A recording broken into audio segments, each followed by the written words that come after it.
Hello guys, good evening. Mag-vlog na naman tayo. Mag-inom muna tayo ng green tea with cloves. Green tea with cloves. Nakita niyo yan yung mga maliliit na kulay black.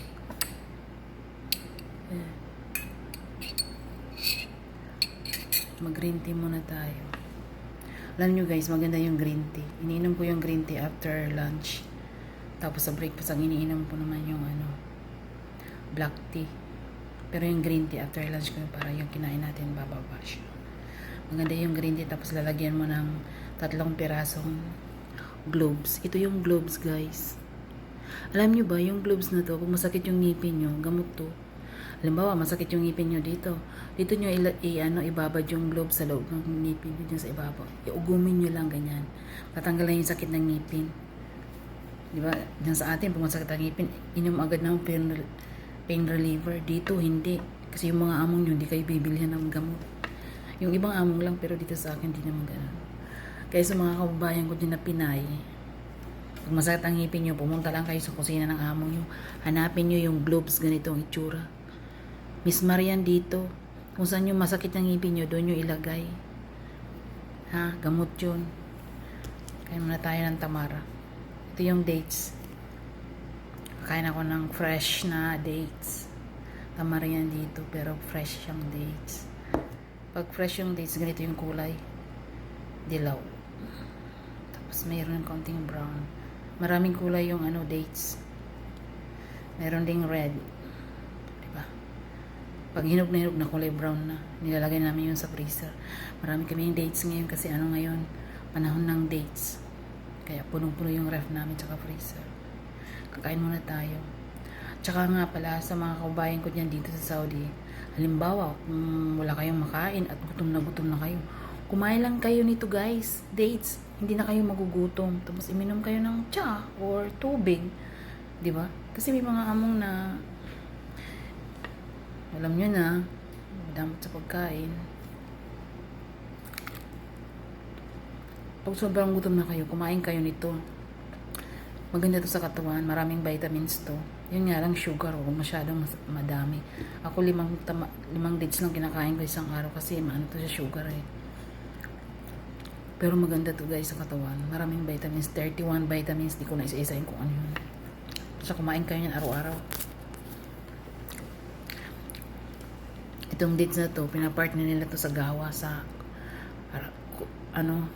Arabic coffee ng mga Arabo-Arabiana.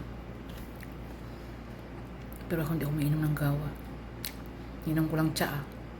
At hindi na rin ako nagko-coffee. Bawal yung pinagbawal ng doktor. Dati, coffee is life ako. Ngayon hindi na. Tsaa na lang. Mag-green tea na lang kayo guys. Healthy pa. Saka yung gloves, maganda yun sa katawan. Ihalo nyo sa tsaa. Or kung ayaw namang ihalo, ibabad nyo sa tubig na mainit. Mga 5 peraso nito.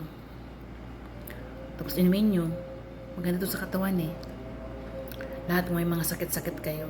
Pero kung mayroon kayong maintenance, kagaya ko, high blood, hindi ako masyadong umiinom nito kasi nawawala yung power ng gamot ko.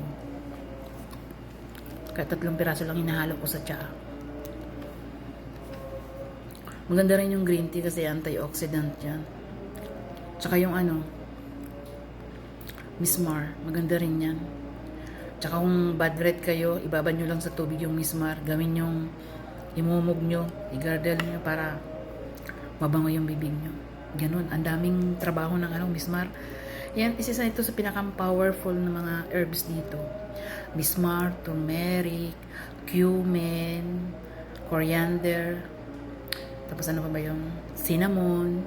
Yan yung mga powerful na herbs dito na hinahalo nila sa pagluluto sa pagkain.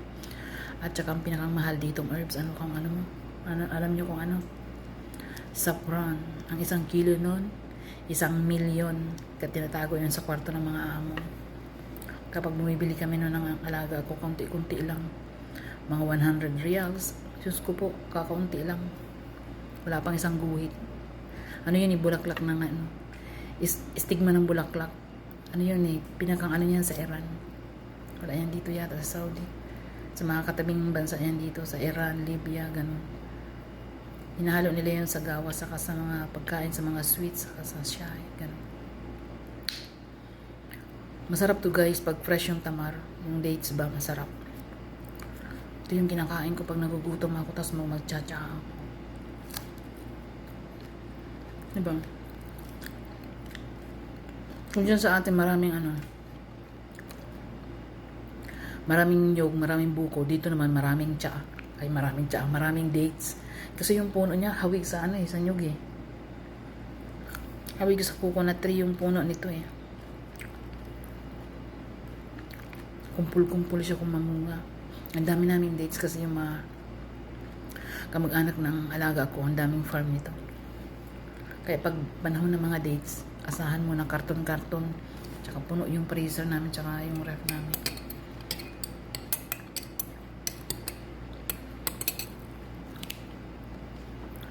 Huwag na kayo guys magkape, magtsaa na lang kayo.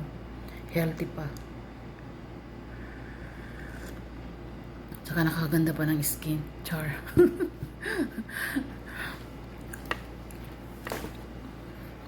Okay guys, salamat.